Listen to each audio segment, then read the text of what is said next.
It is day 261 of reading the entire Bible. Today we read Ezra 4 through 6. When we finish chapter 6, we're going to take a break from Ezra for a little bit because there's a break in the narrative timeline there where up until this point, everything Ezra is writing about is happening in the past.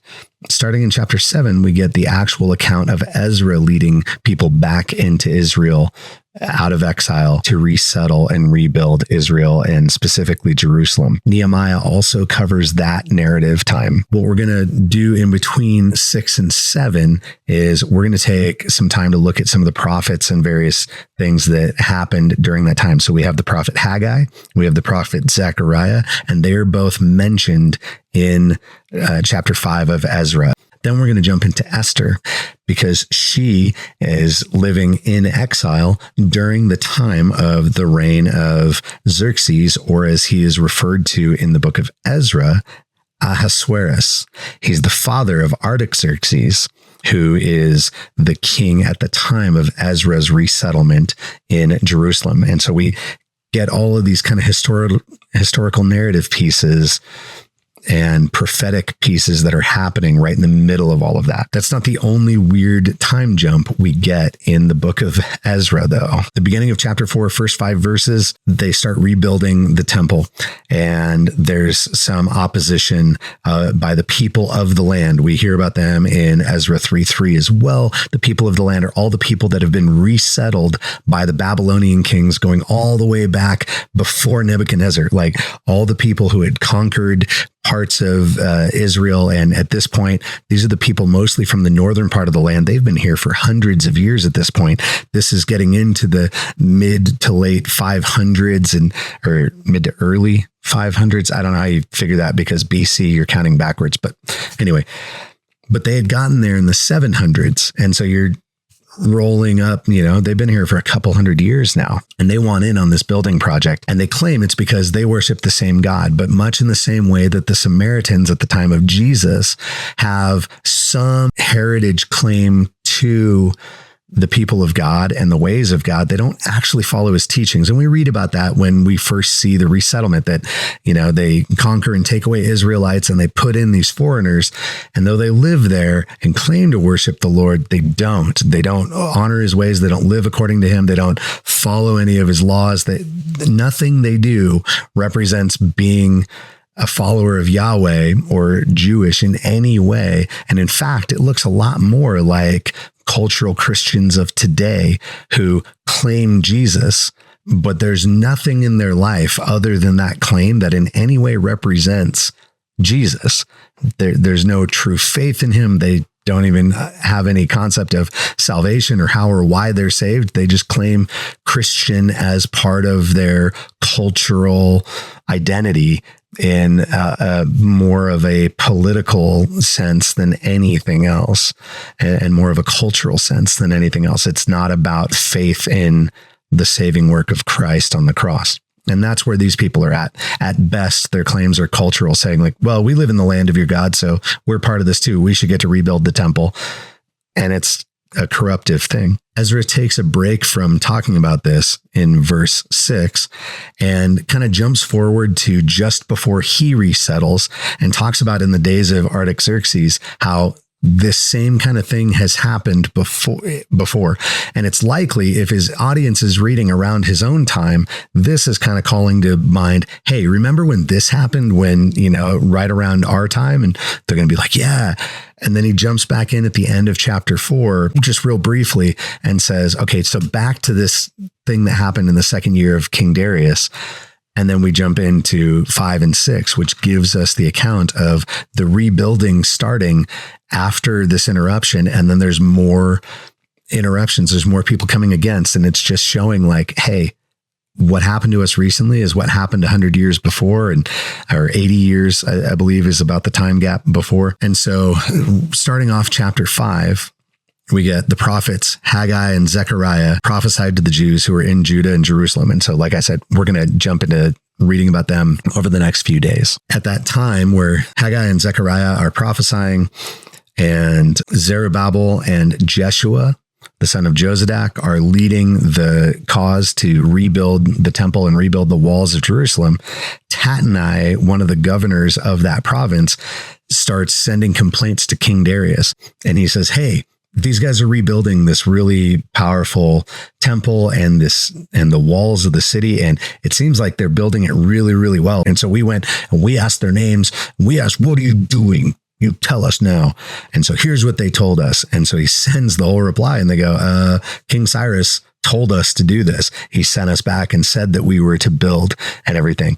And he gives this whole long explanation and he concludes it with like, therefore, I can't wait to hear. So I guess look it up and see what you think. And sure enough, Darius goes and they search the archives and they find the notes from Cyrus saying, send back these exiles to rebuild the temple and rebuild Jerusalem. And that was their assigned duty by the king in the name of the God of the Hebrews.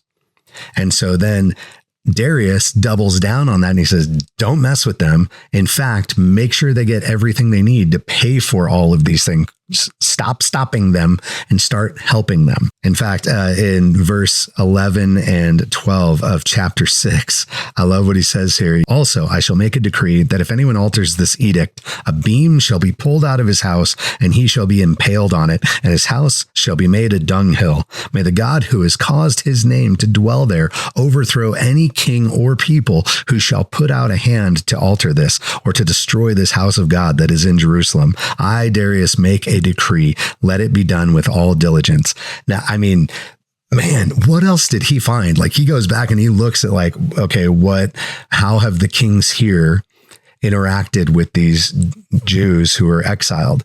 And I mean, maybe he found some of the stuff from Daniel and what had happened with Nebuchadnezzar and then Belshazzar. I don't know, but man, like something got him fired up. We do not stand against these guys. Their God, you don't mess with.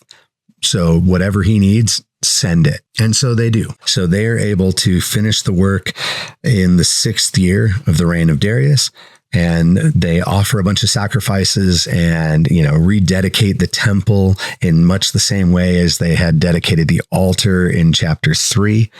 And then on the 14th day of the first month, the returned exiles kept the Passover. That's verse 19 of chapter 6. And so then they hold a Passover and they do the entire feast and they celebrate for 7 days. And it concludes with, they kept the feast of unleavened bread for 7 days with joy, for the Lord had made them joyful and had turned the heart of the king of Assyria to them, so that he aided them in the work of the house of God, the God of Israel. And so we have this beautiful picture of the faithfulness of God. And I mean, even look at the parenthetical statement in chapter 4, which is like the entire chapter. It's, starting in verse 6 all the way to 23 and a half into 24. That whole thing is saying, hey, what I'm about to write about from the past just happened recently again. And yet God is faithful and we're still here. I'm still here writing about this because these things are already past, and those who stand in opposition to us cannot stand. They will not be able to sustain their opposition to us. Over and over, the kings who come up against the Lord in very clear, direct ways come away either utterly defeated, absolutely insane like Nebuchadnezzar, or praising God and at least give credit to him for these incredible things he's doing. And reading that gives me hope for what God can do, what he's done, he can do again. And so it gives me hope for the future of what God can do in our nation and in our world today. And it also makes me sad that how often do people who claim his name not give that kind of impression to people, that they walk away going, I don't see anything worth worshiping, serving, or celebrating in what you've told me about God, or the way you've acted doesn't show me anything that makes me in any way admire or interested in your God. Oftentimes, as we're faithful, it is offensive to people, but I just think of all the ways that we've decided that being offensive means we represented Christ instead of representing Christ, whether it becomes offensive to people or not. And I think that's the thing that I'm encouraged here, is that I don't want to let the pressure and fear and just weirdness and brokenness of our world and our times lead me to a place of not trusting in the Lord and relying on earthly methods of coercion or justifying sinful behavior just because it's in opposition to evil people, rather than saying, hey, I will serve the Lord regardless of what else comes, and I will strive to see this kind of moments of deliverance and the reward of faithfulness. And whether it's getting cast into the fire like the friends of Daniel, or getting to stand and dedicate amazing things to the Lord as he restores worship, as he restores lives and fulfills promises. And we see prophecies that are hundreds of years old come to fruition. Wherever we land on that, I want to be faithful to the Lord no matter what.